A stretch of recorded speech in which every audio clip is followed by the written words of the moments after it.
Richard Blanco, the inaugural poet for President Obama's second term, joins us for June's interview of the month to discuss the American identity. In my bio it says I was made in Cuba, assembled in Spain, and imported to the United States, which means my mother left Cuba 7 months pregnant with me. And then we went to Madrid because back then there was no relations between, in 1968, well, there still isn't really, between Cuba and the United States. So you had to go through what they called the third country and then petition to come into the United States. So we went to Spain, and I was born 45 days later. We moved to, we emigrated again to New York City, and so my very first newborn photo is my green card photo. And I grew up between these two imaginary worlds. One was the homeland, the Cuban homeland, and my parents' stories and gossip and old photos, this paradise we were going back to someday. And then there was the other sort of imaginary world, which was the world I saw, the idyllic America I saw in the 1960s and 50s, reruns of Leave It to Beaver, and Bewitched, and I Dream of Jeannie, and the Brady Bunch, of course. And so I really thought that America existed. And so Miami was kind of a strange sort of benevolent sort of purgatory, a cultural purgatory, somewhere between the real Cuba and the real America. And that was basically what all my writing ended up being about, was that negotiation of how to carry those two, where do you belong, or how to, where's straddling that line between the two cultures, these two ideals, these two imaginary worlds. No, when you're a kid, anything if their parents are dancing the polka, you're not going to dance the polka.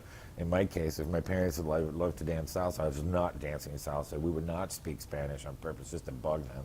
It was just, it's a generational gap, it's a cultural gap. My parents didn't understand, hardly spoke English, and they embarrassed us, so you'd kind of grow up with this sort of anti-Cuban sort of, I'm going to be an American kind of feeling. But at a certain age, of course, that all falls apart. That's a house of cards, because you realize who you really are is this person. This is your story, and you start, okay, I'm 22. I'm not quite Peter Brady here, So what's the real story? And that's how I started writing, was to investigate that, to go back, and I actually fell in love with my culture as an adult. I went to Cuba. I was like, okay, this is the part of me that was missing. I think with every generation that gets a little more washed out. One thing I've learned in my life and through the whole inaugural writing of the inaugural poem process and all that is that story is America. I mean, the Pilgrims were immigrants, were exiles actually. It's just becoming part of understanding that everybody comes from somewhere else. But at some time, it's not abandoning your mother culture, but at some time we have to sort of meld all those things together and come up with something that is uniquely American. And you see reflections of that even on TV. Now they throw Spanish words around in TV, they just become part of the vocabulary. Even when Madeleine Albright, when she said cojones that time, I was like, do you know what that really means, Miss Albright? And it's just what's beautiful about America, that it's perpetually on that cusp of in a way, America as a whole, it's negotiating its culture as well as I have individually. We're still subconsciously connected and trying to sort of understand who we are as a people. For 250 plus years, that's like nothing for a country. I mean, come on.